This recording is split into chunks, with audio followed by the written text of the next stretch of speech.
자, 안녕하세요. 시험들 보시느라 고생하셨고요. 좀 이른 시간이기는 하지만 하여튼 복원을 해서 해설을 하려고 합니다. 도움이 되셨으면 하고요.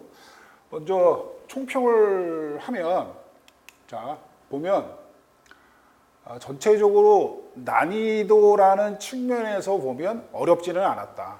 어렵지는 않았는데 제가 뭐 직접 시험을 보지를 않아서 그런데 글이 굉장히 많았다. 그렇죠. 그러니까 글 보는데 시간을 많이 소비를 해서 여러분이 좀 어려움을 겪었을 것 같아요.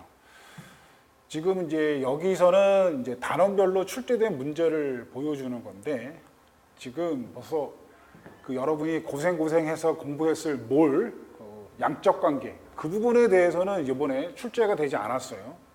서운하게. 하여튼 여러분이 시험 준비할 때 뭐 내년에도 안 나오겠지 이렇게 생각하시면 곤란하죠. 하여튼 이 양적 관계 몰은 화학의 기본이니까 여러분이 집중을 좀 해 주셔야 돼요. 지금 원자의 구조와 원소의 주기적 성질에서는 네 문제가 나왔어요. 이 앞에 있는 게 이제 번호예요. 11번 문제, 3번 문제 이제 그런 뜻인데 순서는 뭐 복원을 바탕으로 한 거기 때문에 인위적인 거예요. 그래서 뭐 원자설이 나왔고 오비탈과 양자수와 관련된 문제 이렇게 나왔어요. 원소의 구조와 원소의 주기적 성질에서는 뭐 그렇게 어려운 문제가 없으니까. 그 다음에 우리 VSEPR 혼성 당연히 나왔고, 근데 평이하게 나왔어요. 그렇죠? 평이하게 나왔어요. 어려운 거 하나 없고. 그 다음에 이제 그 화합물 쪽에서 무기 화합물에 대해서는 전이금속이 나왔는데 얘가 좀 논란이 있죠. 좀 논란이 있는 것 같고. 하여튼 복원을 전제로 설명을 드리는 거니까 맞았네, 틀렸네 거기에 뭐 일희일비 하지 마시고 그냥 아마 해설을 들어주시면 되고. 탄소화물은 벤젠에서 나왔는데 평이하게 나왔어요. 그래서 지금 이번에 여러분들이 탄소화물 하면서 뭐 특히 고분자, 그 다음에 알코올의 산화 반응, 그 다음에 이성질체 그런 거 많이 고민을 많이 하셨는데 확실히 비중은 많이 줄어든다 앞으로 탄소화물은. 자, 그 다음에 이제 물질의 상태와 용액에서는 매년 실제 기체가 나왔고 평이하게 나왔죠. 그다음에 총괄성에 대해서는 삼투압이 나왔는데 증기압이 안 나오고 삼투압이 나왔는데 얘도 평이하게 나왔고. 그 다음에 이제 대망의 화학 반응에서는 많이 나왔죠. 그렇죠. 여러분이 치중할 부분이 어딘지를 명확히 보여주고 있는 거예요. 우리 헤스의 법칙도 안 나왔어요. 그렇죠. 단순히 화학적 변화, 물리적 변화가 뭐냐인데 이 부분도 지금 논란이 좀 있죠. 그렇죠. 그 다음에 반응 메커니즘에 대해서는 평이하게 나왔고, 그 다음에 이 적분 속도식이 예전에는 좀 평이하게 나왔는데 직접 계산하는 문제가 나왔어요. 그렇죠. 여러분 시험에. 그 다음에 화학 평형 이동의 원리, 그 다음에 산염기, 그 다음에 15번. 이거 빨리 15번 이거 여러분 잘 아시죠? 나중에 좀 더 얘기하고.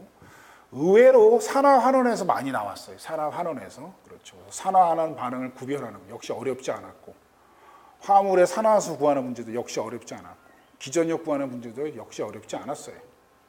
그래서 제가 지금 총평을 마무리를 할 텐데 제가 느낀 건 복원을 준비하면서 느낀 건 뭐냐면 좀 문제가 세련돼졌다. 예전처럼 그런 저급한 문제는 아니더라. 고급스러워졌다는 걸 여러분이 아셔야 되고, 그 다음에 이번 시험에 초짜분들, 초시생들은 정말 고생을 많이 하셨을 것 같아요. 그래서 글도 많았었고, 이게 글을 일일이 읽는 게 아니거든요. 보이는 거라고요. 그래서 좀 내공이 있어야 그 글이 쓸데없는 서술형, 그러니까 형용사적에 해당되는 그런 글이라는 걸 여러분이 파악을 하셔야 돼요. 앞으로 공무원 시험 이 문제는 화학은 좀 더 세련되지만 좀 더 어렵게, 좀 더 공부를 개념적으로 깊이 있게 하지 않으면 힘들어진다. 그렇죠. 이제 단순한 계산 문제 같은 경우도 많이 줄었죠. 그렇죠. 대신 정성적이지만 깊이 있는 어떤 개념을 묻는 문제가 많이 출제됐어요. 문제는 아주 고급스러웠어요. 난이도는 좀 예전에 비해서는 떨어진 편이라고 저는 생각을 해요. 자, 그래서 총평을 마치고 자, 이제 1번부터 우리가 한 번씩 해설을 해 나갈게. 자, 조합된 화합물의 산화수가 큰 것이라고 되어 있는데 이 산화수라는 거는 여러분이 뭐 정의가 산화된 정도를 나타내는 건데 이 산화수는 여러분이 그것부터 먼저 아셔야 돼요. 산화수가 출제되는 유형이 세 가지예요. 지금 첫 번째처럼 화합물에 산화수를 구하는 경우가 있고 그 다음에 구조식을 통해서 산화수를 구하는 문제가 있고 세 번째가 화학 반응식을 통해서 그래서 산화제가 누구니 환원제가 누구니 마지막으로 이동한 전자의 몰수는 몇 몰이야? 이렇게 산화수에 대해서 출제돼요. 기본적으로 산화수에서 아신다면 그 다음에는 이런 식으로 출제된다는 걸 아시고 문제를 바라보셔야 문제를 보고 직관적으로 푸실 수가 있는 거예요. 그렇죠? 그래서 지금 우리가 화합물에서 산화수를 구하는 규칙이 두 가지가 있잖아요. 절대 규칙이 있고 상대적 규칙이 있어요. 말 그대로 이 절대 규칙 네 가지죠. 네 가지인데 일일이 쓰지는 않겠습니다만 말로만 하면 호돈수 물질의 산화수는 0이다. 그렇죠? 호돈수 물질을 이루고 있는 원자의 산화수가 0이다. 그래서 호돈수 물질의 산화수는 0이다. 두 번째가 이온의 산화수가 이온의 전화수와 같다라는 얘기예요. 세 번째가 다원자 이온의 전화수가 산화수의 합과 같다라는 얘기. 우리 황산이온이나 질산이온 이런 거. 네 번째가 화합물의 산화수의 합은 죄다 얼마다? 0이다. 지금 이 4번이 저 문제를 푸는데 가장 기본적인 근거가 되는 거예요. 그렇죠? 그 다음에 이 상대적 규칙이라는 건 뭐예요? 상대적 규칙이라는 것은 이 절대 규칙을 통해서 미지의 원소의 산화수를 구하는 거예요. A하고 B라는 애가 있는데 A라는 애는 내가 이 절대 규칙 네 가지를 통해서 아는 거예요. 그럴 때 이 모르는 애들을 어떻게 해결할 것인가 그거를 해결하는 규칙이 상대적 규칙이에요. 그래서 우리 이거 이렇게 외워요. 금, 수, 산, 할 이렇게. 그렇죠? 그래서 얘가 금속이고 수소고 산소고 할로젠이고 즉 얘네들은 산화수의 변함이 없는 애들이에요. 그렇죠? 산화수의 변함이 없어요. 물론 예외는 있지만 산화수의 변함이 없어요. 그래서 얘네들이 항상 산화수를 찾을 때 기준이 되는 거예요. 그것과 절대적 규칙을 이용을 해서 산화수가 여러 개인 애들의 즉 미지의 산화수를 구하는 거예요. 자, 뭐 해볼까요? 수소는 플러스 1이에요. 질소는 여러 개의 산화수를 가져요. X. 금수산할에 의하면 산소는 예외를 빼고 마이너스 2의 산화수를 가져요. 산소는 마이너스 2예요. 그리고 꼭 기억해야 될 거, 산화수라는 거는 원자 단위예요. 원자 하나가 얼마의 산화수를 갖냐를 따지는 것이기 때문에 마이너스 2를 갖는 산소가 3개 있죠? 요렇게. 그런데 얘네들은 화합물이니까 절대규칙 몇 번? 4번에 의해서 이 합이 전부 다 0이 되는 거예요. 그래서 우리가 X, 미지의 산화수 X를 구할 수 있는 거죠.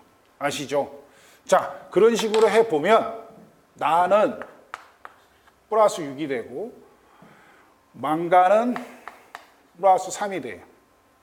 그 다음에 이 라가 복원될 때는 질산이 두 가지였어요. 그래서 이거 하나를 뭘로 해야 되느냐 했는데 제가 임의적으로 탄산으로 한 거예요. 얘는 플러스 4죠. 이렇게. 그 다음에 얘가 플러스 7이죠. 염소. 얘도 플러스 7이네요. 그래서 산화수가 큰 것끼리 이렇게 되어 있으니까 지금 보기를 다 따져보면 4번 나, 마, 바. 그러니까 나 플러스 유, 마 플러스 치, 바 플러스 치. 얘가 가장 큰 것도 끼려 묶인 거죠. 그렇죠? 그래서 1번의 정답은 4번입니다. 자, 됐습니다. 넘어가시고 2번. 전자쌍 반발의 원리에 대한 거다 이렇게 되어 있어요. 이것도 좀 복원이 완벽하게 되지는 않았어요. 그런데 4번이 워낙 명백하게 틀렸기 때문에 그렇죠. 그래서 SF는 3연체가 아니고 그 유명한 시소형이죠. 그래서 답을 체크할 수가 있었어요. 지금 여기서 복원이 제가 명확하게 된 거는 3번밖에 없어요. 1번, 2번은 제가 임의로 집어넣은 거예요. 나중에 문제가 좀 정확하게 기억을 하시는 분은 카페에 한번 좀 올려주시면 제가 참조를 할게요. 그래서 결합각을 크게 할수록 전자쌍 간의 반발력은 감소한다. 우리 전자쌍 반발의 원리가 이런 거 아니에요, 그렇죠? 반발력을 최소화하기 위해서 결합각을 어떻게 하더라? 분자들이 크게 하더라. 그게 전자쌍 반발의 원리예요, 그렇죠? 그래서 CO2가 왜 구분형이 아니고 직선형인가? 그거 생각하시면 이해하시는 거고. 2번, 공명구조 각각은 옥대 규칙을 만족해야 된다. 그렇죠?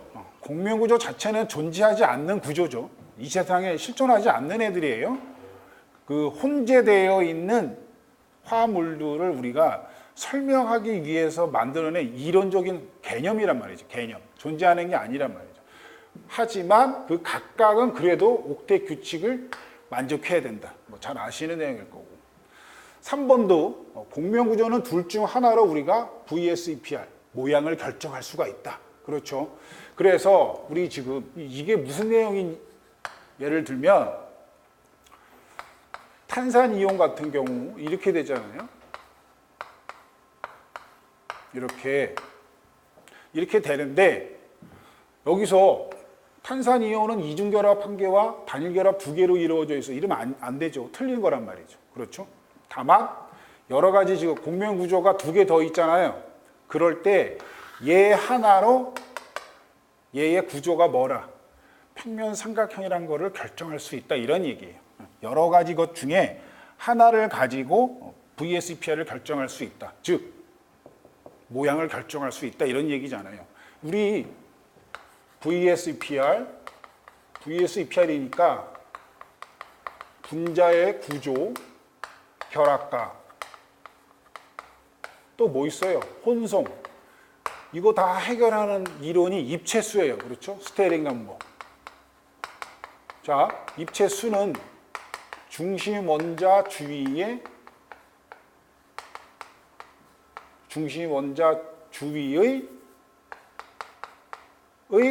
주위 원자 수죠. 뭐가 아니라고요? 공유 전자쌍의 수가 아니에요. 더하기 중심 원자의 비공유 전자쌍의 수의 합이 입체수죠. 그러면 입체수를 잘 알기 위해서는, 정확히 알기 위해서는 우리가 뭘 통해서? 그게 바로 루이스 구조식을 통해서 알 수 있는 거예요. 주위 원자수는 우리가 화학식으로 알 수 있죠. 저 SF4 같은 경우 주위 원자수 몇 개예요? 4개잖아요. 분자식을 통해서 안다고. 하지만 중심 원자의 비공유 전자쌍의 수가 몇 개인지는 우리가 루이스 구조식을 정확히 그려봐야 안다는 거죠. 그래야 입체수가 나오는 거니까. 그래야 분자의 구조와 결합각이나 혼성을 정확히 아는 거죠. 그렇죠? 그래서 우리가 여러분들이 공유결합에서의 배우는 루이스 구조식을 잘 알아두셔야 돼요. 자, 됐습니다. 그래서 정답은 4번. 쉬웠어요. 다음 3번. 이거 많이 어려워하시던데, 이거. 이게 이제 오비탈과 양자수라는 건데, 이 문제는 괜찮은 문제 같아요. 주양자수가 4이고, 자, 이거는 여러분들이 뭘 아셔야 되냐면, 뭘 먼저 확인을 하셔야 되냐면, 양자수의 범위죠. 그렇죠? 주양자수가 가질 수 있는, 얘는 우리가 1부터 무한대까지의 양자수를 갖죠. 그 다음에 방위 양자수, 또는 이게 얘가 이름이 많아요. 방위양자수. 우리 화학에서는 방위양자수 또는 가운동량 양자수 뭐 이렇게 얘기하죠. 우리가 L로 표시하고 얘가 0부터 갖는 거예요. 0부터. 그렇죠? 0부터 1, 2. 근데 어디까지? n-1까지를 가져요. 자, 뭐 주양자수는 에너지를 결정하고 방위양자수는 모양을 결정하죠. 그 다음이 자기양자수라는 게 있잖아요. 우리가 뭐 M 또는 이렇게 L을 첨자라도 얘기하는데 얘는 플러스 1에서 마이너스 1 값의 값을 가져요. 그러니까 플러스 1, 그 사이에 우리 뭐도 가져요? 0이란 걸 갖는다고. 그렇죠? 그리고 마지막으로 스핀 양자수라는 게 있잖아요. 얘는 뭐 ms 또는 그냥 s 이렇게 표현하는데 얘는 두 개밖에 없죠. 이렇게 얘를 정확히 기억하고 있어야 이걸 통해서 우리가 껍질을, 어떤 껍질? 보호가 말하는 전자 껍질을 이런 주양, 양자수를 통해서 번역을 해서 최종적으로 오비탈이라는 걸 얻는단 말이죠. 자, K 껍질, 핵이 이렇게 있으면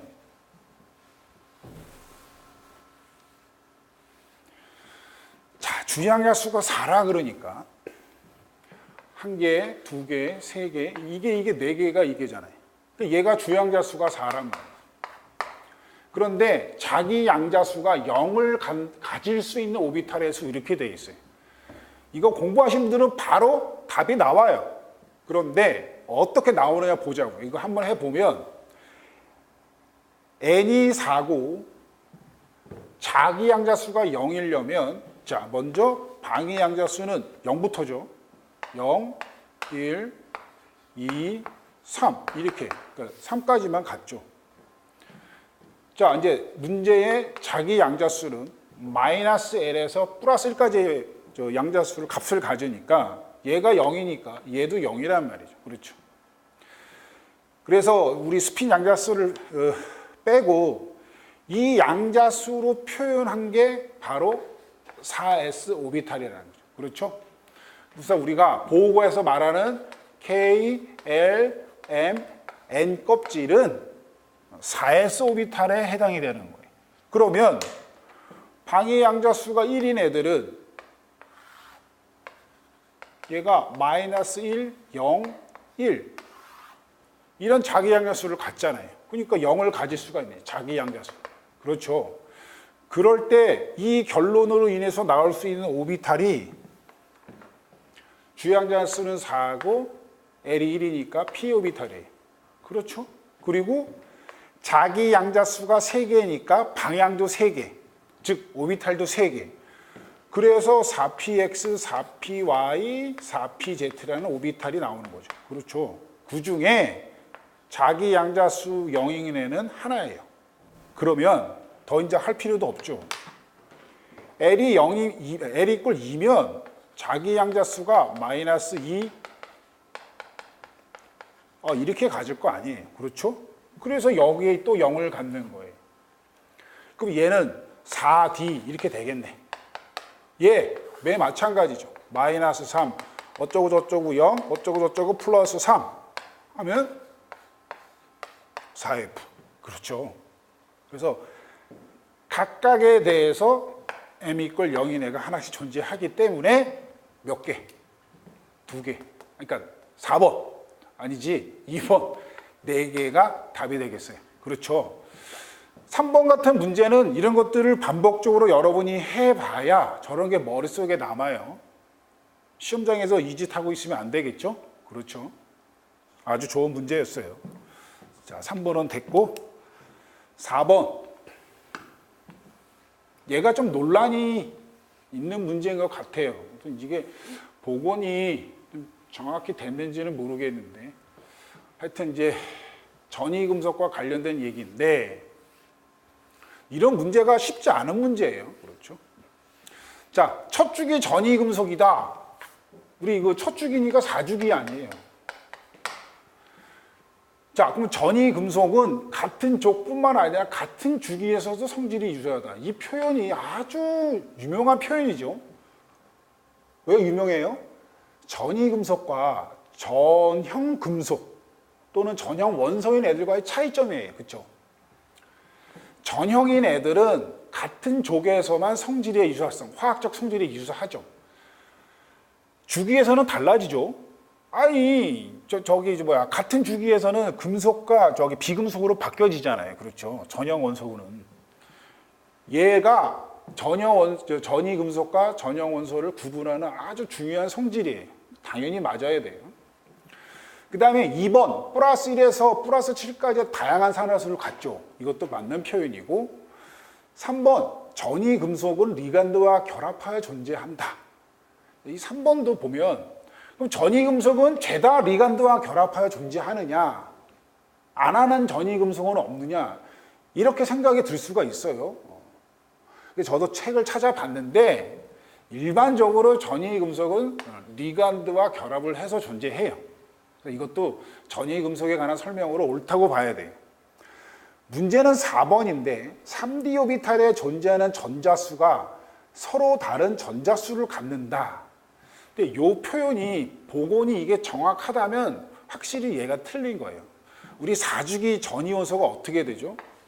이거 다 외우고 계셔야 돼요. 스티바크망, 철코니 구화, 스, 티, 바, 크, 망, 철, 코, 니, 구, 아. 자, 그래서 얘가 21번이죠. 얘가 30번이에요.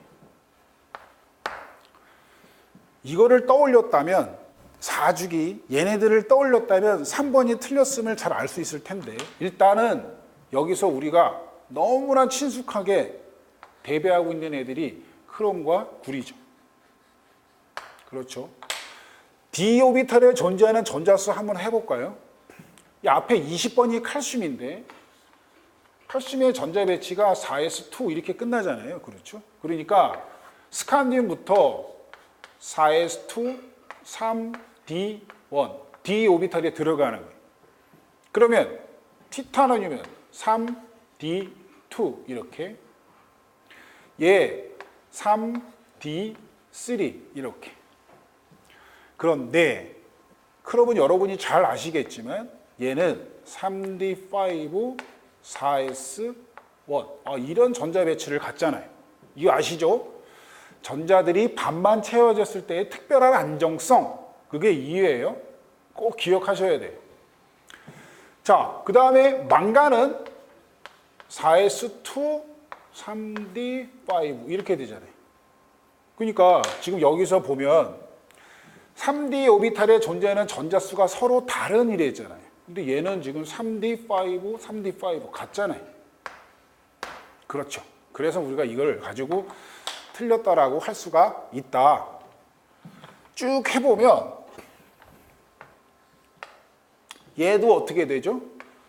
그러니까 3D, 그러니까 10 이렇게 되고 4S1 이렇게 돼요. 얘가 4s2, 3d, 10. 그러니까 니켈이 3d, 얘는 할 필요 없네. 그래서 이 크롬과 구리에 대한 물음을 제가 생각하기에 크롬과 구리에 대한 물음을 이런 식으로 내지 않았을까 이렇게 생각을 해요. 그러다 보니까 굉장히 어때요? 고급수는 문제가 된 거죠. 그렇죠. 그래서 논란이 좀 있기는 한데 하여튼 저는 4번을 답으로 하겠다. 그렇죠.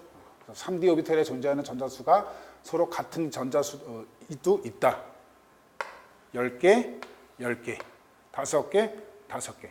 그래서 이거 4개, 9개가 없잖아요. 그래서 우리 나중에 뭐 강자기성, 약자기성 할 때도 그러고 배우는데, 그렇죠? 결정적 이론에서 다 같은 이유예요. 아주 중요한 애예요. 크롬, 구리. 이에 대한 문제였다. 좋은 문제였어요. 자, 4번 됐고 5번 봅시다. 자, 이건 뭐 루이스 구조식과 관련된 건데 이건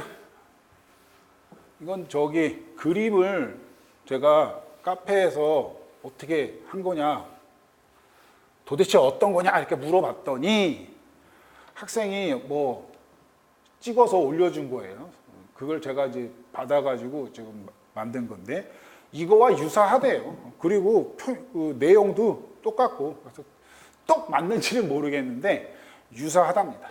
자, 어떻게 됐든 옳지 않은 것은 이렇게 돼 있는데 1번 산성의 혼성 와비탈은 SP다. 이야, 이게 너무 허탈하죠. 얘 말하는 거 아니에요, 얘. 그렇죠. 우리 아까 혼성 오비탈 입체수. 주위 원자수 2개, 비공유 전자쌍에서 2개, 총 4개. 입체수가 4개, 스테리 넘버 4니까, 그렇죠. 혼성 오비탈은 sp3 아닙니까? 그렇죠. 그래서 1번이 틀린 거고. 그 다음에 시그마 결합, 파이 결합 이렇게 있는데 단일 결합, 이중 결합, 삼중 결합 있을 때 이게 우리가 선으로 표시하기에는 똑같지만 다 다르잖아요. 그렇죠. 그래서 모든 단일 결합은 시그마 결합이고 이중 결합은 시그마 하나에 파이 하나고 삼중 결합은 시그마 하나에 파이가 몇 개가? 2개다. 그렇죠. 그거 묻는 거예요. 그래서 이거 다 세보면 단일 결합이 13개예요. 제가 다 세봤어요. 그 다음에 3개의 파이 결합이 존재한다. 삼중 결합에서 2개, 이중 결합에서 요거 하나, 그래서 3개가 되는 거고. 4번 탄성 원자는 결합각이 이래서. 결합각 나왔죠? 역시 뭐예요? 입체수 가지고 해결하는 거예요. 4번, 주위 원자수. 하나, 둘, 셋. 비공유 전자쌍에서. 없죠? 이거 입체수 3이에요. 따라서 혼성 오비탈은 sp2고, 결합각은 당연히 120도. 3번도 막. 결합 길이는 1번과 2번 탄소 사이가 2번과 3번 사이의 길이보다. 1번과 2번은 단일 결합. 2번과 3번은 이게 뭐예요? 삼중 결합이에요. 당연히 얘가 더 길죠. 그렇죠? 그래서 정답은 허무하게도 1번이었다. 평이한 문제였어요. 다시 한번 얘기하지만 분자의 구조, 모양이든 결합각이든 혼성에 대해서 묶은 무조건 화살표의 방향, 초점은 입체수다. 아시겠죠? 그 입체수를 잘 하기 위해서는 루이스 구조식을 신속 정확하게 그릴 줄 알아야 된다. 자, 6번은 기전형 문제인데 이거는 뭐 여러분이 잘 아시죠? 이거 오타입니다. 이거 오타. 이게 이루로 해야 돼요. 그렇죠. 이루도 해야 되는 거고. 자, 기전력을 구하는 거니까 기전력은 산화전이 더하기 환원전이에요. 그렇죠? 그러면 산화전이는 어떤 산화전이를 써야 돼요? 산화 잘하는 애를 써야 돼요. 환원전이도 환원 잘하는 애를 써야 돼요. 그렇죠? 자, 먼저 전이표를 확인을 하면 이 기전력들은 전부 다 환원 반응식에 대한 거니까 환원전이에요. 죄다 환원전이에요. 그렇죠? 항상 환원전이로 표현되지 않아요. 산화 반응식으로 표현되면 이때는 산화전이가 되는 거예요. 아시죠? 무턱대고 환원전이 이러면 곤란해요. 그 다음 이 반응을 대한 기전력인 거예요. 그렇죠? 그러니까 얘는 변하지 않아요. 우리가 실수 많이 하는 게 뭐죠? 이런 식으로 반응식이 주어지면 이렇게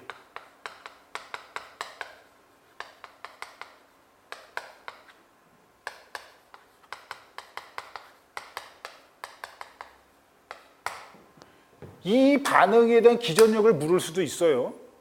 지금 묻고 있는 건 이 전지에 대한 기전력을 묻는 거예요. 그러니까 이 기전력 자체는 변하지가 않는데 반응식 자체가 달라져요.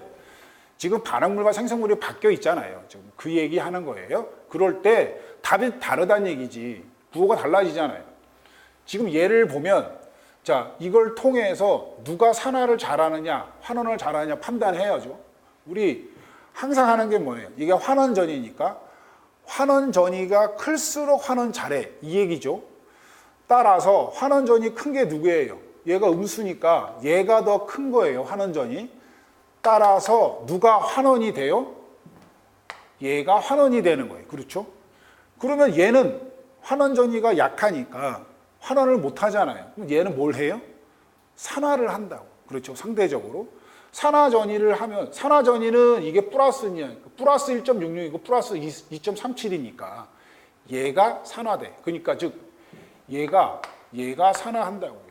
그거를 만족하는 게 이 반응식이란 말이죠. 그렇죠? 그래서 여기다 때려 넣으면 돼요. 자, 산화전이가 얼마예요?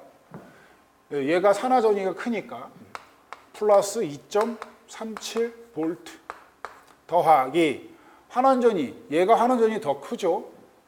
마이너스 1.66V 하면 플러스 0.17V가 답이 되는 거예요. 그런데 만약에 이런 식으로 반쪽 반응을 적어놨다, 그러니까 반응식을 적어놨다라면 어떻게 되겠어요?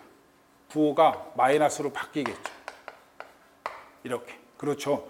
그러면 이 말은 뭐예요? 기전력을 구했는데 기전력이 마이너스다. 이거 무슨 뜻이에요? 비자발적이다 이런 얘기죠. 이렇게 전지를 형성하면 꼬마 전구에 불이 들어오는데 이렇게 형성해 놓으면 꼬마 전구에 불이 들어오지 않아. 그러면 어떻게 한다는 얘기예요? 비자발적이다. 즉 에너지를 공급해야 된다 이런 얘기예요. 그 에너지를 공급해서 하는 게 바로 전기분해죠. 그렇죠. 이번에도 전기분해는 나오지 않았어요. 아쉽게도. 하여튼 기전력에 관련된 문제인데 항상 반응식을 보고 판단을 잘 하셔야 돼요. 답이 2번입니다. 어렵지 않은 문제였어요. 자, 다음 7번. 아침을 부실하게 먹어서 손이 떨리고 있어요. 7번은 메커니즘과 관련된 건데 하여튼 답이 4번이에요. 답이 4번이고 그림이 없어. 그림이. 그래서 제가 수능 문제를 싹 뒤져봤더니 저게 딱 나오더라고요. 그 문제에 맞아요. 그렇죠. 2단계 반응이다. 지금 여기서부터 여기까지가 1단계예요. 그 다음에 여기서부터 여기까지가 2단계. 그렇죠? 그래서 간은 맞고 나는 중간체가 존재한다. 아, 이걸 어떻게 하냐고. 반응식이 주어지지 않았는데. 아, 그래도 알 수 있죠. 지금 여기가 활성화 상태예요. 저 상태가 활성화 상태 또는 전이 상태. 요 지점이 바로 중간체의 지점이에요. 그러니까 요 엔탈피, 요 값이 바로 중간체의 에너지에 해당이 되는 거예요. 요걸 보고 중간체가 존재함을 알 수가 있어요. 다른 1단계가 속도 결정 단계이다. 속도 결정 단계니까 속도가 어때야 돼요? 느려야죠. 느리려면 활성화 에너지가 어때요? 커야 되죠. 그러니까 얘는 이만큼이요. 1단계의 활성화 에너지는 이만큼이요. 이 A, B는 신경 쓰지 마세요. 2단계의 활성화 에너지는 얼마큼이에요? 2단계에서의 반응물이 바로 중간체잖아요. 중간체, 그 다음에 2단계의 활성화 상태, 여기. 그러니까 요 에너지가 바로 2단계의 활성화 에너지예요. 그렇죠? 따라서 Y축이 엔탈피 에너지니까 1단계의 에너지가, 활성화 에너지가 더 큰 거예요. 그래서 속도가 느려요. 속도 결정 단계예요. 자, 전체 반응은 발열 반응이다. 얘가 반응물이고 얘가 생성물이니까. 생성물의 에너지가 더 낮죠? 그러니까 이만큼의 에너지를 방출할 거예요. 이렇게. 그래서 뭐 우리가 많이 연습을 했는데 그래도 아쉽게 정성적으로 나왔어요. 그렇죠? 자, 그래서 7번의 정답은 4번입니다. 그런데 이제 제가 요번에 그 여러분이랑 특별반을 하면서 느낀 게 뭐냐면, 예를 들면 시간 관계상 간단히 얘기를 하면, 자, 좀 요거에 대한 거를 우리가 예를 든다면, 제가 꼭 드리고 싶은 얘기가 AB라는 애가 있는데 얘가 A2, B2가 된대. 이게 1단계예요. 자, 그럼 2단계는 어떻게 되냐면 A2, B2라는 애가 B2랑 만나서 AB2를 만든대. 그러면 이렇게 해야 되겠네. 그래서 얘가 2단계예요. 얘가 느림. 이렇게 돼 있어요. 그러면 자, 일단은 두 단계를 더하면 그게 전체 반응이죠. 얘가 2AB잖아요. 그러니까 얘가 바로 뭐예요? A2, B2가 중간체예요. 이 에너지를 갖는 중간체, 중간 생성물. 그러면 더해버리면 2AB 더하기 B2가 2AB2가 되네. 개수 맞죠? A 2개, B 4개. 자, 이게 전체 반응식이에요. 그럼 이 반응의 속도식을 어떻게 써요? 속도식은. 이게 메커니즘일 때 이 반응에 대한 속도식을 써야 하지만 1단계가 속도 결정 단계이기 때문에 1단계의 속도식을 우리가 전체 반응의 속도식으로 본다. 이게 메커니즘의 결론 아니에요? 따라서 얘가 1단계이기 때문에 속도상수 K에 AB가 2개 있으니까 AB의 몇 차? 2차 이렇게 된다고. 그렇죠. 그래서 제가 하고 싶은 얘기가 이거예요. AB에 대해서 2차 반응이에요. 자, 여기서 내가 이 반응에다가 B2의 농도를 2배, 그러니까 B2의 농도를 2배 증가시켰어요.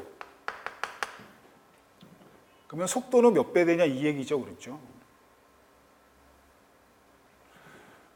속도는 속도식에 표현된 애들만 영향을 미치죠. B2는 반응물이에요. 그래도 농도를 2배 증가시켜도 속도식에 표현되지 않죠. 그러니까 속도에 영향이 있어요? 없어요? 없어요. 속도는 그대로예요.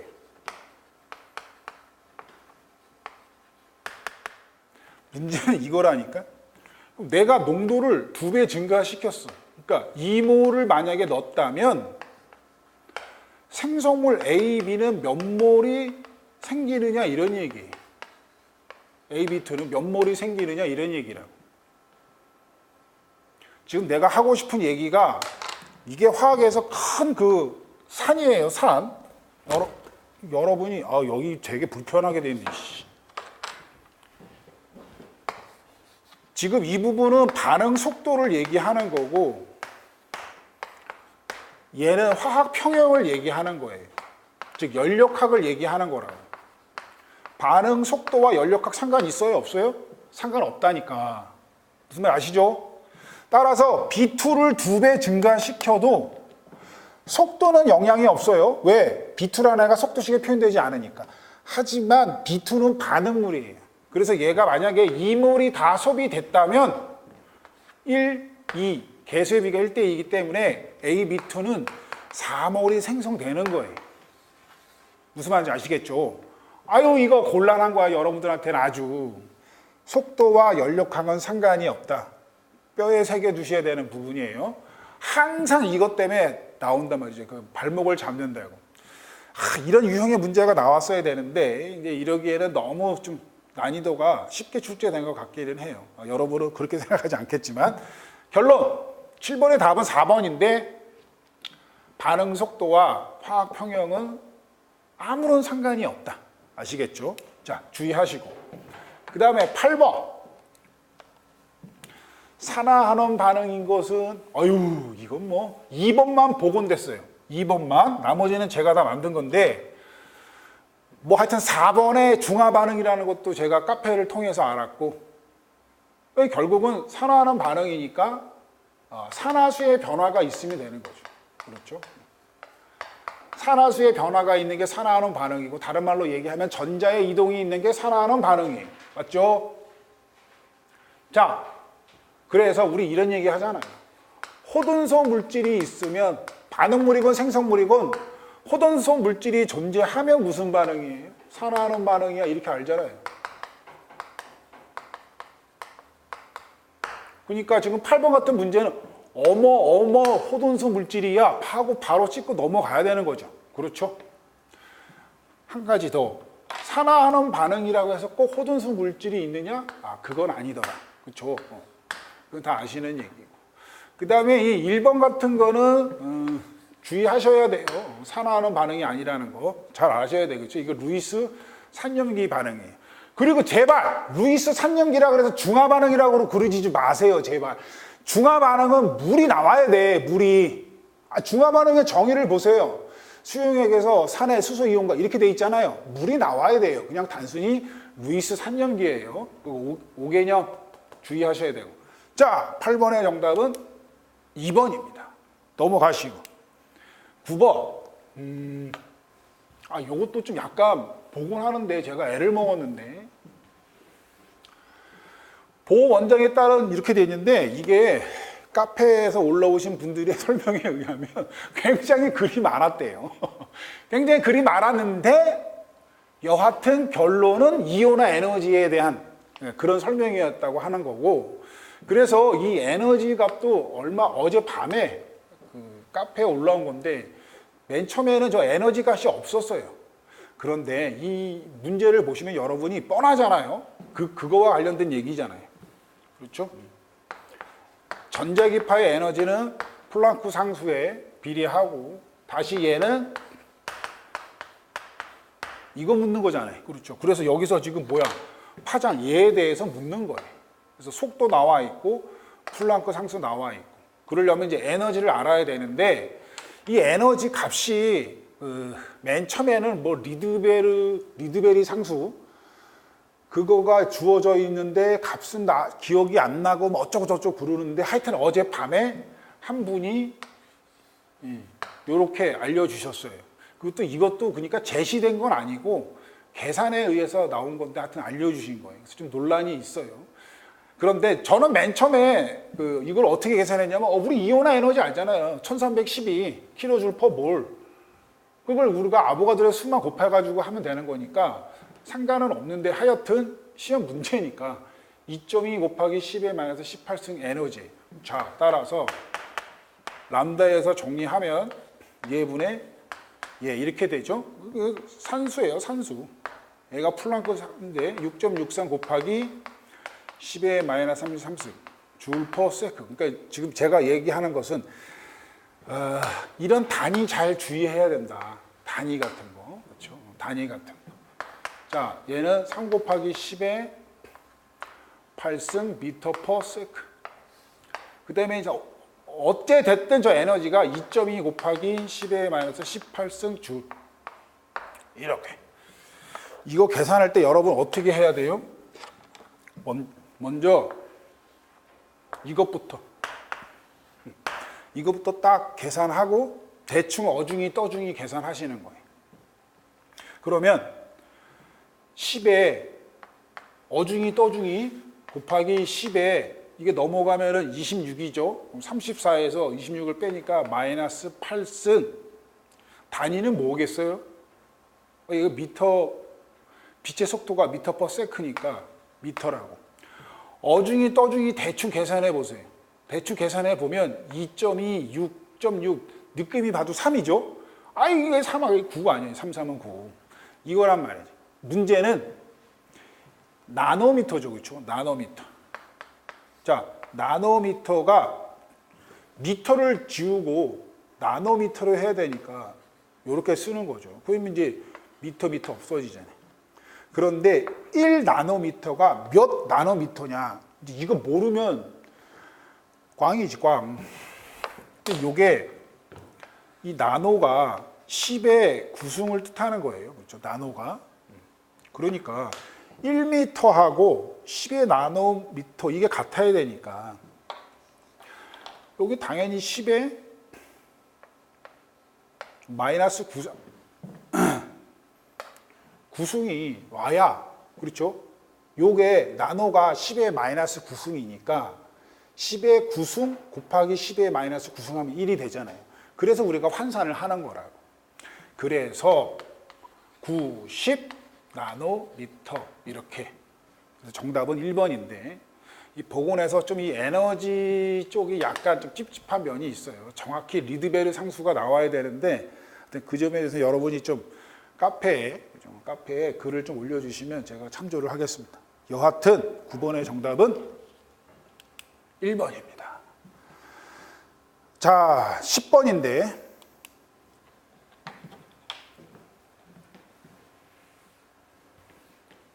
얘가 그 속도와 관련된 문제인데, 그렇죠?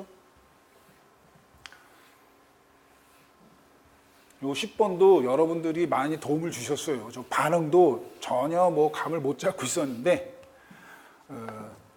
카페에 한 분이 이렇게 딱 올려주셨는데, 그러니까 사이클로프로페인이, 그러니까 어차피 이거 이성질체 간의 반응이거든요.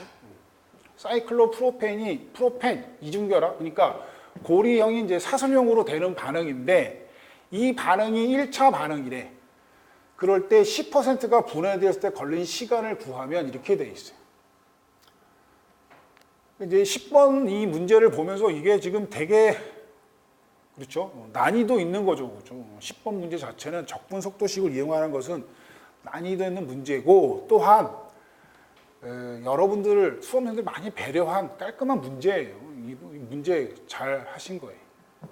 자, 먼저 그래서 1차 반응이기 때문에 여러분이 뭐 ln 값 딱 나오니까 여러분 머릿속에는 이 식이 떠올라야 면장을 해먹을 수 있어요. 그렇죠? 마이너스 kt ln 이렇게. 이 공식이 떠오르지 않으면 유도를 하거나 틀리거나 아니면 찍거나 이래야 돼요. 자, 요게 1차 반응에 대한 적분 속도 식이에요. 우리가 프로펜이잖아요. 쟤를 A라 그러면 사이클로 A 프라임 이렇게 되면 이게 이제 프로펜이 되는 이런 반응인데, 이 반응이 1차면 우리가 반응 속도를 한번 써보면, 반응 식이 아니고 속도를 쓰면 어떻게 써요? 얘 반응분이니까 마이너스 델타 T분의 얘의 농도 변화 이렇게 쓰죠. 그런데 우리가 지금 이제 적분이니까 미분식으로 dt 이렇게. 그러면 이 반응의 반응 속도식을 쓰면 어떻게 되겠어요? 속도식 V는 속도 상수 K의 1차니까 A의 1 이렇게 돼. 이렇게 쓸 거 아니에요. 근데 이 속도랑 이 속도는 어떻다? 같더라. 따라서 얘랑 얘도 어떻더라? 같더라. 그래서 같이 한번 써보면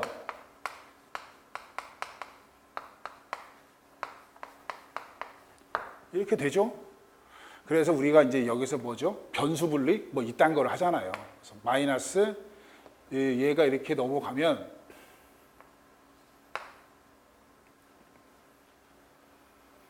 그러니까 A의 dA 마이너스 K dt 해서 여기다 이제 이렇게 적분을 하면 쭉 얘가 나온단 말이에요.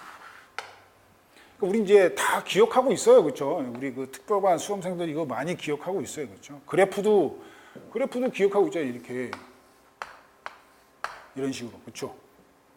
그래서 이제 이거 1차 반응에 대한 적분 속도식에 대한 이런 계산 문제가 많이 나온다. 반감기로도 나왔지만 이렇게도 나온다. 해서 대입하면 돼요. 10%가 분해되었대. 그러니까 100% A가 처음에 100%라고 치면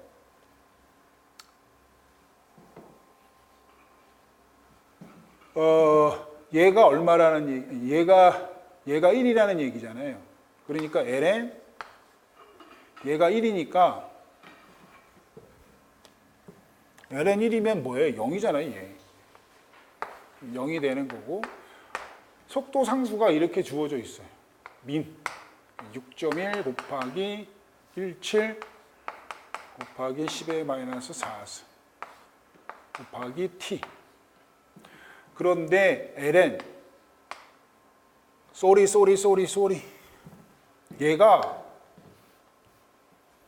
처음이죠, 그렇죠? a0가 처음이야. 그러니까 얘가 남은 애니까 0.9가 남는 거고 쉬었어야 되는데 괜히 가는 바람에 그 다음 마이너스 6.17 곱하기 10의 마이너스 4스 t 더하기 얘가 ln1이니까 얘가 0이란 말이죠. 해서 우리가 얘가 얼마라고 나와 있어요? 마이너스 0.1 이렇게 해서 t가 162분이 나와요. 자, 그래서 적분식과 관련된 문제, 이거 쉬운 문제는 아니었죠. 저 공식을 꼭 기억하셨어야 되는데. 자, 10번의 답은 3번입니다. 좀 쉬었다가 11번부터 하겠습니다. 자, 이어서 11번부터 해설하겠습니다. 자, 빨리 이거 15번이 와야 되는데. 11번. 이거는 그 수험생들 말에 의하면 2012년도 경력 경쟁 기출문제랑 똑같대요. 자, 돌턴의 원자설에 대한 설명을 옳지 않은 것은 이랬어요. 돌턴의 원자설이 4가지인데, 그렇죠? 그 중에 이제 2가지가 수정이 되는 거죠. 첫 번째, 원자는 더 이상 쪼개지지 않는다. 이건 이제 틀렸죠. 우리가 그 핵 분열이라는 게 있잖아요. 원자는 쪼개져요. 하여튼 원자설로는 맞아요. 2번, 같은 원자는 질량, 크기, 모양이 같다. 이것도 수정돼야죠. 뭐 때문에? 동위 원소 때문에. 그렇죠? 그래서 질량은 다르잖아요. 그렇지만 돌턴의 원자설로는 맞아요. 3번, 화학 반응은 원자의 이게 잘못된 거죠. 그렇죠? 분리. 이 분리라는 말은 어떤 우리 혼합물에 해당하는 말이에요. 혼합물. 혼합물을 분리한다. 예를 들어서 설탕물, 혼합물이죠.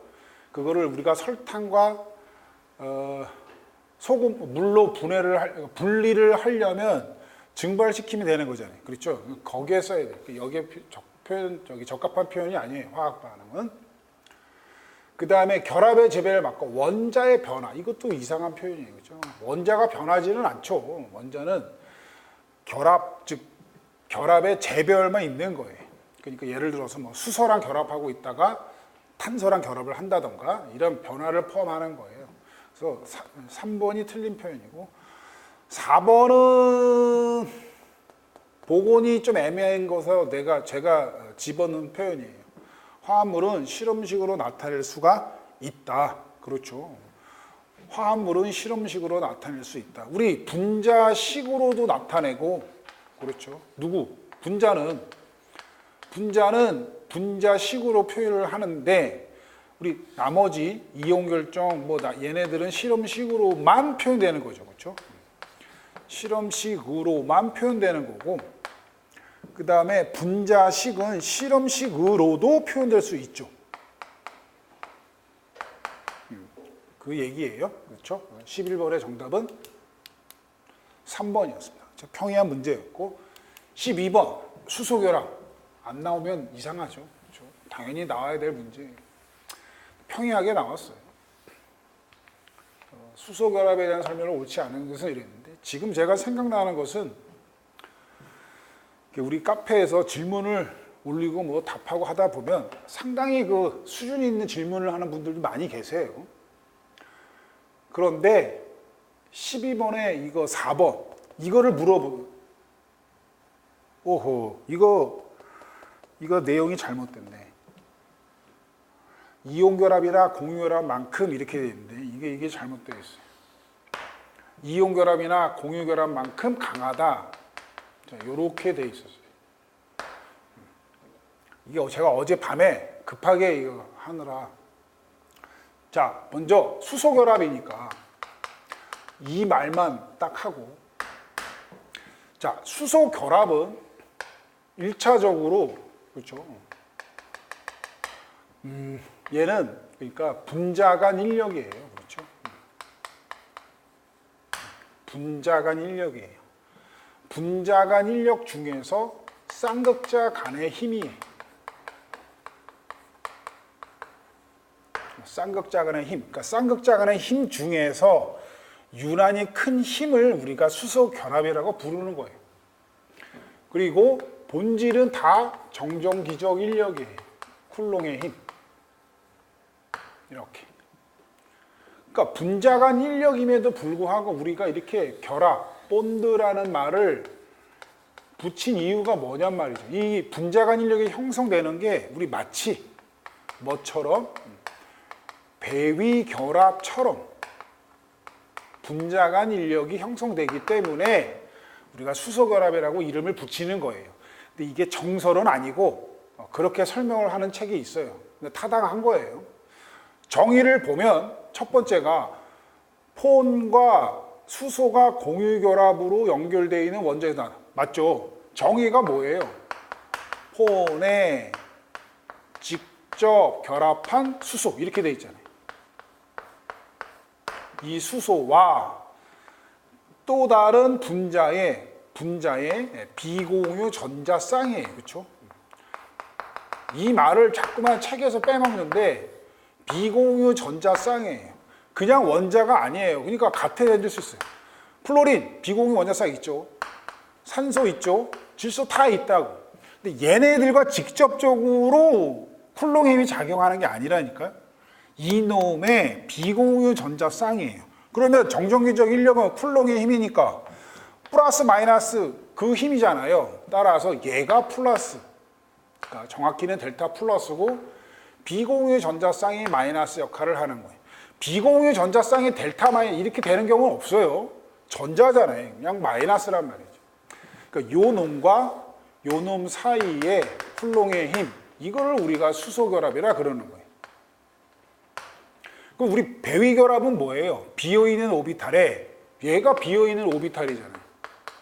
수소가 공유 전자쌍을 플로린이나 산소나 질소가 다 가져가니까 얘는 비어있는 오비탈이라니까. 그렇죠? 비어있는 오비탈. 비어있는 오비탈이니까 포지티브한 것이 어떻다는 거야? 모아하더라. 모아하더라. 이렇게. 그러니까 폰 대신에 염소가 와서도 공유 전자쌍은 염소 쪽으로 치우치죠. 비어있다고 얘도. 하지만 얘네들에 비해서는 레스 포지티브하다. 무슨 말인지 아시겠죠? 그래서 이 수소, 포지티브와 수소와 비공유 전자쌍 간에 마치 배위결합처럼, 배위결합은 우리 루이스 산연기를 설명하잖아요.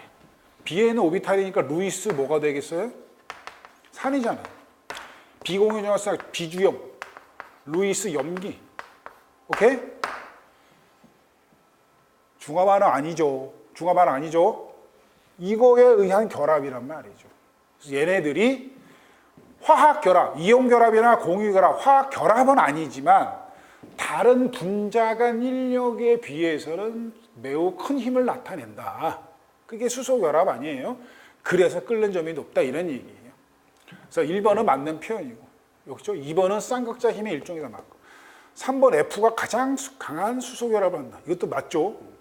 플로린이랑 연결됐을 때 가장 얘가 모아 포지티브해질 수가 있어요. 수소가. 다만 이제 여기서 우리가 주의해야 할 거는 얘와 얘죠. 얘. 그렇죠. 수소 결합력 자체. 수소 결합력. 수소 결합력 자체는 누가 더 크다? HF가 더 커요. 에너지가 더 커요. 하지만 끓는 점, BP는 누가 더 크다? 물이 더 크다. 이렇게. 3번을 참 잘 만들면 좋은 지문이 될 텐데. 여하튼 그 이유가 두 가지가 있죠. 그렇죠? 수소 결합의 횟수, HF는 평면 구조라서 최대 2번, 얘는 최대 4번. 또 구조 자체가 얘는 평면 구조고 얘는 물 자체는 평면 구조이지만 인력을 형성하는 그 과정에 입체 구조라는 걸 형성한단 말이죠.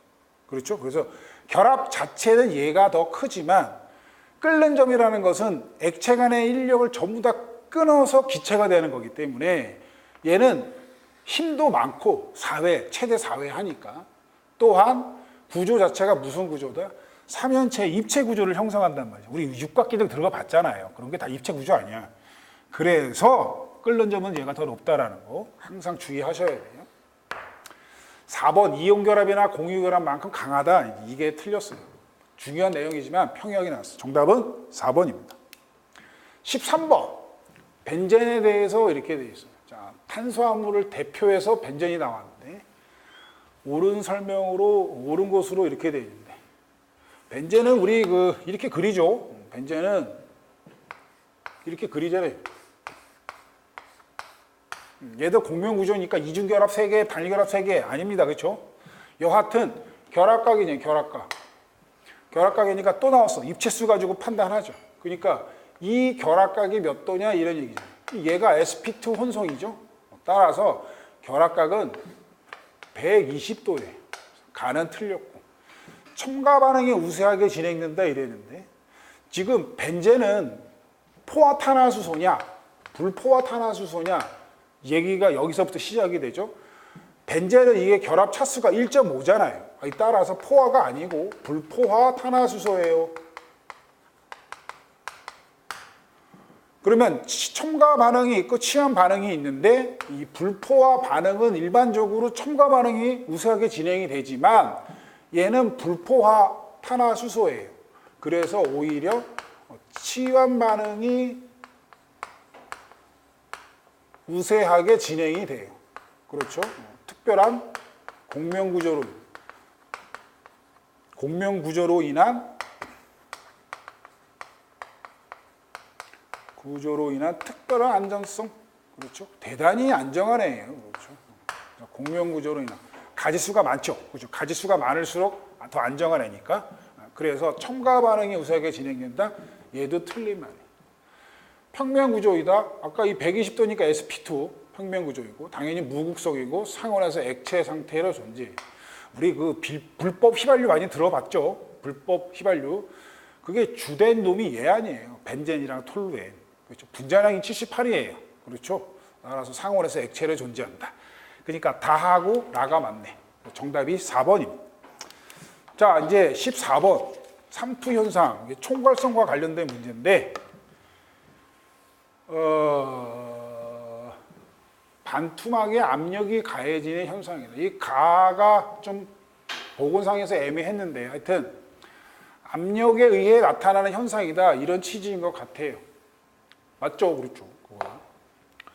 그 다음, 농도가 같아지려는 경향이다. 이거는 여러분이 주의하셔야 돼요. 이게 좀 있다. 하여튼 간은 맞고 용매는 이동하지 않고 용질만 이동해요. 용질은 사이즈 커서 못 이동하죠. 그러니까 다가 틀렸어요. 그 다음에 고농도에서 저농도로 용매가 이동한다. 이거 우리 기출문제에서 많이 좀 논의가 되는데 여기서 확실히 틀렸어요. 그렇죠?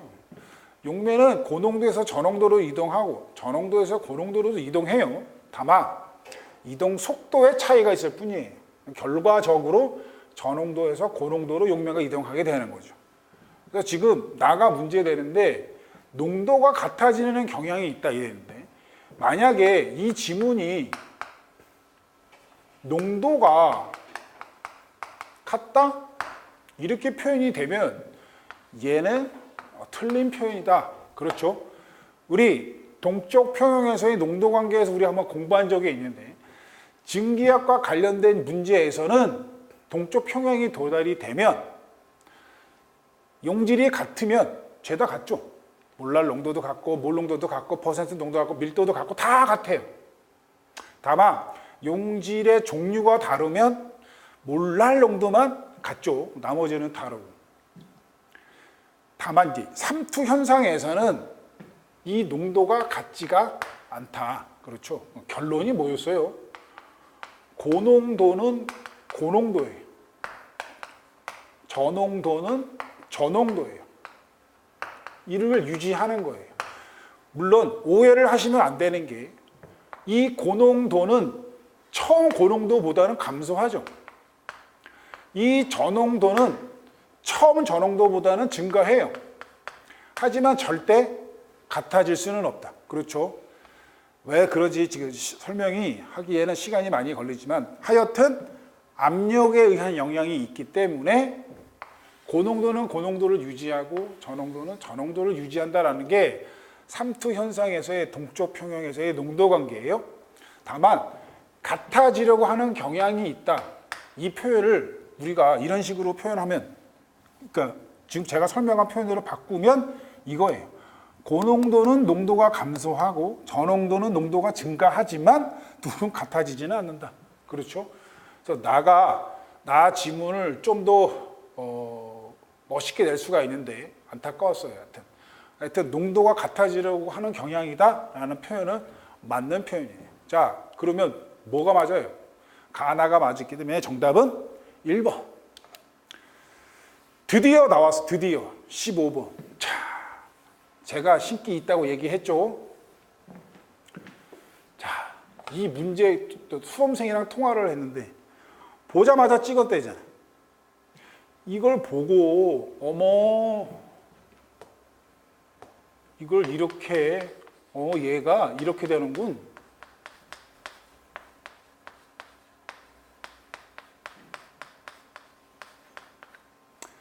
그 다음에 어떻게 되지? 수산화이온, 물이 자동이온화 되는군. 그 두 개를 더했더니 이렇게 되는 거예요. 그런데 지금 OH-가 반응물 쪽에 있으니까 얘는 이렇게 써야 되겠군. 그래서 얘는 두 번째니까 Ka2고, 그 다음에 얘는 물의 자동이온의 역반응이니까 Kw분의 1이잖아요. 그럼 이 두 개 더한 게 얘니까 평형상수는 우리가 곱으로 표현되잖아요. 그래서 답이 3번이 되는 거예요. 그렇죠. 이렇게 하면 곤란하다 이런 얘기예요. 그렇죠. 우리 연습 많이 했잖아요. 이게 지금 우리 그 특별반 실강생 3회 모의고사 8번에 순서도 안 바뀌어 그대로 나온 거 아니에요. 희한한 일이 아니라 그냥 가끔씩 일어나는 일이에요. 그래서 문제를 풀어도 수준 있는 문제를 풀자. 공부를 해도 존나 열심히 하지 말고 좀 효율적으로 하자가 제 생각이거든요. 자, 보시면 탄산이온이 나오면 이 반응의 평형상수는 당연히 Ka2죠. 그리고 얘가 생성물 쪽에 있잖아요. 얘 보고 얘가 지금 물의 자동이온한데 이게 반대로 돼 있잖아요. 그럼 당연히 나눗셈 아니에요? 그래서 이거 하는데 얼마나 걸린다고 그래. 이거를 일일이 이렇게 얘기를 하면 이렇게 풀면 공부 헛한 거다 이런 얘기예요. 자, 그래서 바로 보고 찍었다니까 그래도 공부를 열심히 복습을 하신 분이에요. 자, 15번의 정답은 3번이에요. 공부는 효율적으로 하자. 효율적으로. 제발 수준 있는 문제를 가지고 효율적으로 하자. 자, 16번. 이상기체. 이것도 참 공부 많이 하시는 분들이 의외로 이것도 질문을 하시던데. 자, 다시 한번. 지금 상수가 두 개 나오는데, X죠? A랑 B가 나오는데, 얘는 분자의 인력을 나타내는 거예요. 인력을 보정하기 위한 거예요. 그래서 결론이 어떤 건데, 분자 간 인력이 크면 A 값도 커지는 거예요. 아시겠죠? 분자 간 인력이 크면 A 값도 커지는 거예요. 결국 A 값의 대소를 묻는다는 얘기는 결국 분자 간 인력의 대소를 묻는 거랑 같은 거예요. 그래서 A는 별 문제가 안 되는 것 같은데 B가 문제되는 거예요. B가. 내가 수업 시간에 누차 말씀드리지만 B는 뭘 보정한 거예요? 분자의 인력이니. 그러니까 이게 정확히는 분자 간의 인력이니. 얘는 분자의 반발력을 보정하는 거예요. 반발력을. 그런데 저 식을 제안한 반대를 발설하는 사람이 뭐라고 얘기했어요? 반발력을 뭘로? 사이즈로 판단하는 거예요. 사이즈로. 그러니까 사이즈가 크면 반발력도 어떻다는 얘기예요. 크다 이 얘기라니까 그러네. 아시겠어요? 뭐 이렇게 문제가 많아 이게. 다시 반대를 발표해서 이 상수 B는 반발력을 보정하는 거라고. 근데 그 반발력의 대서를 뭘 가지고? 사이즈 가지고. 그럼 여기서 지금 사이즈 우리 뭐 가지고 판단해? 사이즈 여러 가지 조건이 있지만 결국은 주기 아니겠어요? 머릿속에 주기가 딱 들어있으면 뭐에 문제돼? 지금 염소가 3주기 아니에요. 염소가 3주기인데 염소 CCF4라는 애는 3주기짜리가 몇 개나 있어요? 4개나 있잖아요. 저게 사이즈가 가장 크니까 당연히 반발력이 클 거 아니에요. 그렇죠. 이거 푸는데도 1초가 더 걸리지 않는 문제예요. 꼭 명심하세요. 그래서 기본적인 개념들을 잘 익히셔야 이런 정성적인 문제들을 잘 풀 수 있다고요. 자, 16번의 정답은 1번이고 17번 이것도 약간 좀 그 보정에 문제가 있어요. 그러니까 아니 보정이래. 보온에 25도씨에서 다음 화학평형에 대한 설명으로 옳지 않은 것은 이렇게 되어 있어요. 이 반응식은 맞는 것 같은데 지금 복원된 제가 그 원본에는 얘가 이렇게 표현되어 있었어요. 1.0 곱하기 10의 12승 이렇게 표현되어 있더라고요. 굉장히 큰 값으로 표현이 되어 있는데 얘가 그 흡열이고 아니 발열이고. 근데 이 반응은 이게 좀 유명한 반응이거든요. 그러니까 책에 찾아보니까 이렇게 나와 있어요. 평형함수 값이. 근데 이 평형함수 값에 따라서 뭐 문제 자체가 달라지거나 그런 건 없어요. 하여튼 1보다 크다. 그러니까 정반응이 잘 진행되고 있다. 이제 이런 얘기인데 1번 온도가 증가하면 우리 온증업해서 흡열이 진행이 되죠. 이렇게 흡열이 진행되니까 이 반응에서는 정반응이 발열이니까 역반응이 진행되죠. 평형상수는 감소하겠죠. 그래서 1번은 맞고 정반응이 진행되는 경우 반응의 엔탈피는 발열이니까 점점 감소하겠죠. 3번 정반응이 진행되는 그 반응의 엔트로피는 엔트로피 3개가 2개로 되니까 감소하겠죠. 맞죠? 4번 25도씨에서 각 기체의 부분 압력이 1기압일 때 역반응이 자발적 그냥 이렇게 돼 있어요. 그러니까 지금 이 말은 부분 압력이 1기압일 때 이런 얘기예요. 그러니까 저 상태가 평형인지 아닌지를 봐야 되는데 그럴 때 우리가 이용되는 게 반응 지수죠. 그렇죠? 반응 지수 Q. 압력에 의한 거니까. 따라서 우리가 지금 평형상수 값을 아는데 지금 얘는 어떻게 표현이 돼요? 평형상수랑 똑같이 표현되잖아요. O2, NO2 이렇게. 근데 이게 다 1, 1이래. 1, 1, 1. 그러니까 얘가 1 아니에요. 평형상수가 158이에요. 그러면 평형상수가 더 생기도록 반응이 진행이 돼야죠. 무슨 반응이? 정반응이 자발적이다 이런 얘기예요. 그래서 요 4번이 틀린 표현이에요. 그래서 제가 꼭 드리고 싶은 말씀은 우리가 화학평형을 깨트리는 요인이 3가지가 있는데 그렇죠? 농도, 압력, 온도가 있는데 이 2가지는 우리가 이렇게 표현하죠. 단위 부피당 입자수의 변화를 뜻하는 거예요. 단위 부피당 입자수의 변화를 판단을 해야 되는데 예를 들어서 입자수가 증가했어. 그럼 그게 평형을 깨트렸어. 감소시켜야 되고 그걸 판단하는 게 여러 가지가 있는데 그중에 농도나 압력에 관련돼서 하는 게 바로 반응 지수예요. 그러니까 여러분이 임의적으로 함부로 정반응, 역반응을 판단하시면 안 돼요. 농도나 압력 관계에서는 저런 양적인 것이 주어지게 되면 반드시 반응 차수를 구해서 아니지 반응 지수를 구해서 K값의 대서 여부를 따져서 정반응이 진행되느냐 역반응이 진행되느냐 꼭 명심하셔야 돼요. 아시겠죠? 자, 17번의 정답은 그래서 4번입니다. 18번 17쪽에 대한 얘기인데 이거 주기적 성질인데 너무 허탈하게 나왔어요. 그렇죠? 원자 반호가 클수록 이렇게 된다는 얘기는 사이즈가 어떻게 돼요? 꽃갈콘 아니에요. 커진다 이런 얘기죠. 원자 번호가 커지면 사이즈가 커져요. 따라서 원자량 증가하죠. 양성자 수 많아지니까. 원자가 전혀수는 일정하죠. 7개. 원자 반지름 커지죠.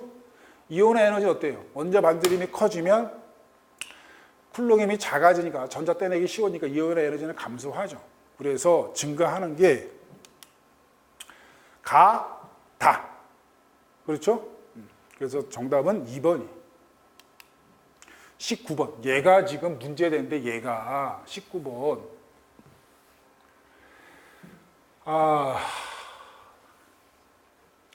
이거 순서도 뭐 좀 다르던데, 수험생들 간에. 일단 만만한 것부터. 3번은 명백한 상태 변화라 그랬어요. 뭐에 대한 상태 변화인지는 얘기를 안 했는데, 그 카페에 올라온 글이나 복원된 걸 보면 명백한 상태 변화래. 그래서 제가 이렇게 지문을 만들었고, 그 다음에 이제 2번이 어떤 분들이 지문에 의하면 그러니까 뭐 용해와 관련된 거였어요, 이랬어요. 그래서 이렇게 지문을 그냥 제가 만들었어요, 얘도. 근데 이제 어떤 분들은 이런 게 있어요. 유리를 가열했더니 변형되었다. 이렇게 변형이란 말을 쓰신 분도 있고 어떤 분은 흐물흐물해졌다. 이렇게 돼 있어요. 이게 지금 물리적 변화냐 화학적 변화냐 이제 이렇게 이게 좀 문제가 되더라고요. 이것도. 그 다음에 이제 4번이 이것도 백금을 가열한 이게 지금 이 가열이 이게 문제인데 가열하였더니 이렇게 되니까 산화하는 반응은 산화하는 반응, 그 화학적 변화. 그런데 지금 여기서 제 생각에는 이게 지금 주황색이 되었다가 식혔더니 은백색으로 돌아왔다. 그러니까 이거는 우리 그 불꽃 반응 실험을 한 게 아닌가 이런 생각을 해요. 저는 4번은. 불꽃 반응이라는 거는 단순히 그 전자가 들뜬 상태였다가 바닥 상태로 내려오면서 에너지를 방출하는 그거를 표현한 거 아닌가 해서 이거는 뭐 화학 변화와는 상관이 없는 거 같고 그래서 이제 1번도 이게 애매했어요. 이거를 맨 처음에 복원에서는 가열이라는 말이 없었어요. 그런데 뭐 흰자와 노른자가 뭐 액체에서 고체로 됐는데 뭐 이렇게 돼 있어가지고 생뚱맞았는데 하여튼 복원된 거를 그 들여다보고 카페에 올라온 걸 보니까 가열이란 말이 있었대요. 우리 이거 계란 가열하면 이게 지금 딱 한마디로 얘기하면 이게 단백질의 변성 아니겠어요? 당연히 이거 화학적 변화죠. 그렇죠. 그래서 저는 이제 1번을 답으로 했어요. 저는 단은 1번을 했고 유리를 가열했더니 변형되었다. 변형되었다. 흐물흐물해졌다. 이것도 유리 자체에 그 변화가 생기는 거 아니잖아요. 화학식의 변화가. 화학적 변화라는 거는 화학식의 변화가 있어야 되는 거잖아요. 그렇죠. 물리적인 변화는 화학식의 변화는 없고 상태의 변화만 있는 거고. 그래서 단백질의 변성은 결합이 끊어지는 거기 때문에 명백히 이건 화학식이 달라져요. 그래서 저는 1번이라고 했고 백금을 가열하였더니 이거 자체가 화학 변화냐? 저는 뭐 아니라고 봅니다. 그래서 19번은 논란의 여지가 있지만 하여튼 1번으로 답을 하겠습니다. 19번의 정답은 1번이고 자 마지막 20번인데 화합물은 전해질과 비전해질로 나누는데 다음 전해질 중 약전해질은 무엇인가 이렇게 돼 있어요. 우리 그 산염기기 하기 전에 항상 이 얘기를 하거든요. 전해질과 비전해질. 지금 수험생이 없어서 내가 재미가 없는데 전해질은 물에 녹아요. 그렇죠. 물에 녹아서 전기 전도성이 있대. 이게 전해질의 정의. 전해질은 여러분이 잘 알아두셔야 돼요. 우리 용액에서의 대부분의 반응이 전해질 상태에서 일어나는 거기 때문에. 그래서 전기 전도성이 있다라는 말은 결국은 얘네들이 이온 상태로 존재하는 거예요. 여기서 비극이 뭐냐면 비전해질은 물에 녹아요, 안 녹아요 이러면 대부분 뭐라 그래요? 안 녹아요 이런다고. 안 녹아요. 비전해질도 물에 녹아요. 녹아서 근데 전기 전도성은 없다고. 그러니까 전기 전도성이 없다는 얘기는 이온 상태로 존재하지 않는 거. 그 어떤 상태로 존재하는데요? 얘는 분자 상태로 존재, 이온화되지 않고 그냥 분자 상태로 존재하는 거예요. 그래서 개념이 자꾸만 헷갈리면 얘를 들어놓는 게 제일 좋아요. 자, 우리 화학은 물질의 학문 아닙니까? 전해질의 종류에는 뭐가 있어요? 세 가지 있다 그랬죠? 산이 있어요, 산. 산이 전해질이에요. 염산, 황산, 질산, 아세탄 다 그 전해질이에요. 그 산이 전해질이니까 당연히 염기도 전해질이죠. 수산화 나트륨, 수산화 칼슘 이런 다 전해질이에요. 마지막이 염이에요. 그렇죠? 뭔지 아시죠? 전해질은 이게 다예요. 그러니까 그렇게 많지 않다고, 전해질의 종류가. 비전해질은 이거 여러분이 기억해야 돼요. 설탕, 포도당, 요소, 그 다음에 알코올, 이렇게. 슬포요, 알, 이렇게 되잖아요. 앞대가리 따가지고. 슬포요, 알. 이거 다 분자잖아요. 그렇죠? 그리고 다 얘네들 뭐예요? 극성 분자예요. 물에 잘 녹는다고. 다만 이온화되지 않을 뿐이에요. 그렇죠? 그래서 전기 전도성이 없는 거예요. 그 다음에 이제 전해질 중에서 강전해질, 약전해질 이렇게 나눠지는 거죠. 그렇죠? 그러니까 지금 약전해질 이랬는데 우리 강전해질은 정해져 있잖아요. 6개, 강산 6개, 강염이 5개. 그러니까 얘는 강전해질이네고. 메탄올, 이거 CH3OH예요. 얘는 전해질이 아니죠, 이게. 알코올. 그러니까 비전해질이.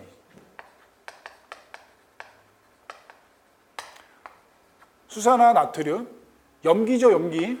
전해질이에요. 그 중에서 강전해질이라고. 아세트산, 약전해질이에요. 그렇죠?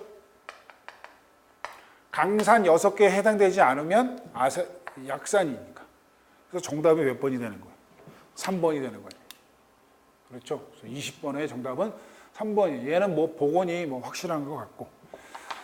자, 그래서 이제 20번까지 해설을 다 마쳤습니다.